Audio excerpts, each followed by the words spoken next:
Wow, have video games come a long way since the days when I played Atari in the living room. Games like The Ball by Tripwire Interactive can be found on PCs globally. With the gaming industry expected to exceed $82 billion by the year 2017, let's hear from Alan Wilson, Vice President of Tripwire Interactive, about how they're being successful. Alan Wilson, Vice President, Tripwire Interactive. Tripwire Interactive is a developer and publisher of video games, primarily for PC, historically for PC, but now branching out into mobile and the new upcoming consoles. We started out purely as an amateur mod team, just doing this for fun, because we could, because we wanted to make games ourselves. Early in that process, we got involved in a thing called the Make Something Unreal contest, which was a big contest sponsored by Epic, Nvidia, and Atari, amongst others. We pitched in, and much to our surprise, we won Phase 2, Phase 3, Phase 4, the grand finals, and we really surprised ourselves. I think we surprised quite a lot of the industry, got a lot of industry attention, a lot of press attention. And at the back end of that, at the end of 2004, we were thinking about, what do we do? I mean, do we actually form the company? Do we do something with this? And we realized it would almost, with that much attention going on us, and a product and all the rest of it, it would almost be rude not to. So early in 2005, we sat down and founded the company here in Georgia.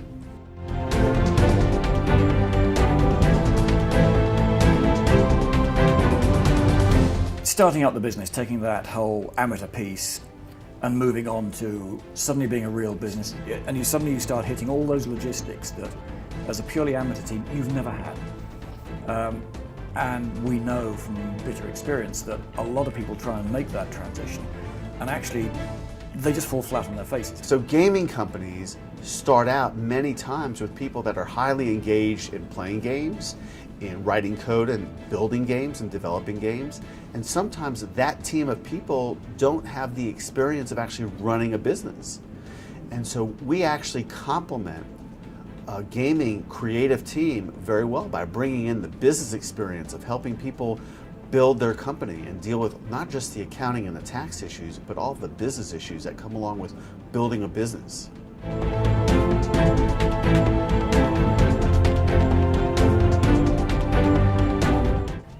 In 2005, we were this brand new startup company with nothing.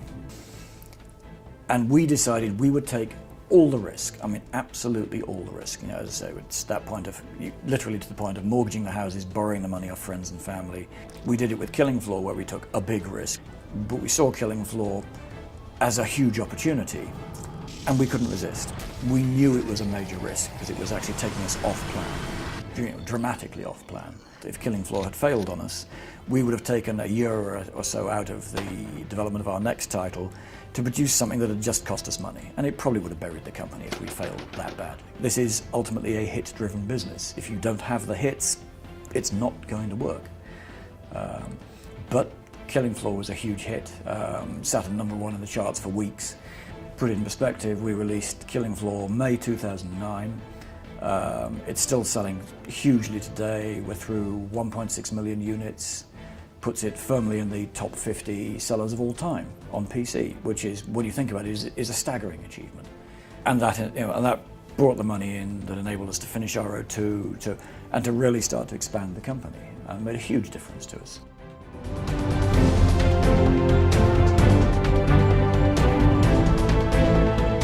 Like a lot of small companies, when you first start, you have an accountant who can do the basics. But as we've grown, that simply doesn't work anymore.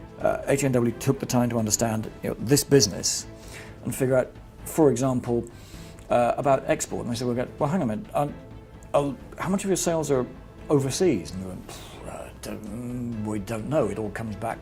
We haven't really even thought about it. Well, Tripwire develops their products here in the US, but it sells products all over the world.